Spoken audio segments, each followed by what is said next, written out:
उत्तराखंड विधानसभा ने बुधवार को इतिहास रच दिया। 2 दिनों में लगभग 10 घंटे लंबी चली चर्चा के बाद समान नागरिक संहिता विधेयक पारित हो गया है।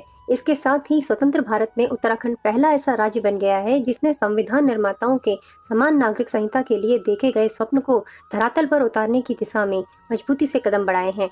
विधेयक में सभी धर्म समुदायों की महिलाओं को विवाह, तलाक, गुजारा भत्ता, संपत्ति में समान अधिकार देते हुए सशक्त बनाया गया है। साथ ही बहुविवाह और बाल विवाह को प्रतिबंधित किया गया है। यह विधेयक राज्यपाल के बाद राष्ट्रपति के अनुमोदन के साथ ही कानून बन जाएगा। मुख्यमंत्री पुष्कर सिंह धामी ने विधेयक पर चर्चा के दौरान ऐसा कहा है कि इस विधेयक में समान नागरिक संहिता के अंतर्गत जाति, धर्म, क्षेत्र व लिंग के आधार पर भेदभाव करने वाले व्यक्तिगत नागरिक मामलों से संबंधित सभी कानूनों में एकरूपता लाने का प्रयास किया गया है। पुष्कर सिंह धामी ने स्पष्ट किया कि समान नागरिक संहिता के रूप में बन रहा कानून किसी के विरुद्ध नहीं है। महिलाओं को कुरीतियों और रूढ़िवादी प्रथा से दूर करते हुए सर्वांगीण उन्नति में इससे सहायता मिलेगी। उत्तराखंड विधानसभा में ये समान नागरिक संहिता विधेयक अब ध्वनिमत से पारित हो चुका है। विधेयक में किए गए प्रमुख प्राविधान इस प्रकार हैं। विवाह का पंजीकरण अनिवार्य कर दिया है। पंजीकरण न होने पर सरकारी सुविधाओं से वंचित होना पड़ सकता है। पति पत्नी के जीवित रहते हुए दूसरा विवाह पूरी तरह प्रतिबंधित है। सभी धर्मों में विवाह की न्यूनतम उम्र लड़कों के लिए 21 और लड़कियों के लिए अब 18 वर्ष निर्धारित की गई है।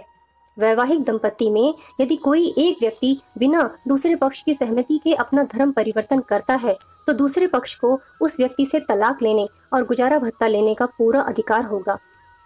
पति पत्नी के तलाक या घरेलू झगड़े के समय 5 वर्ष तक बच्चा माता के पास ही रहेगा। विधेयक में जो प्राविधान किए गए हैं उनमें यह है कि सभी धर्मों में पति और पत्नी को तलाक लेने का समान अधिकार होगा। सभी धर्म समुदायों में सभी वर्गों के लिए बेटा और बेटी को संपत्ति में अब समान अधिकार दिया जाएगा।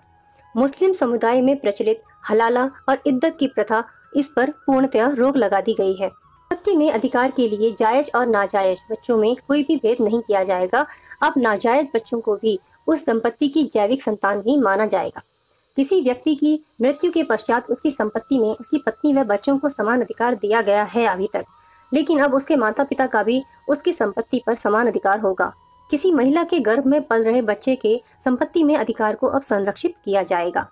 लिव इन रिलेशनशिप के लिए पंजीकरण अब अनिवार्य कर दिया गया है। पंजीकरण कराने वाले युगल की सूचना रजिस्ट्रार को उनके माता पिता या अभिभावक को जरूर देनी होगी।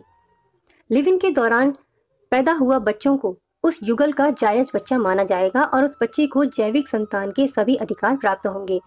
विधेयक में यह भी नियम बनाया गया है कि जनजाति समूहों को समान नागरिक संहिता के दायरे से उन्होंने बाहर कर दिया। तो उत्तराखंड संविधान निर्माताओं के समान नागरिक संहिता के स्वप्न को धरातल पर उतारने वाला उत्तराखंड प्रदेश बना देश का पहला प्रदेश।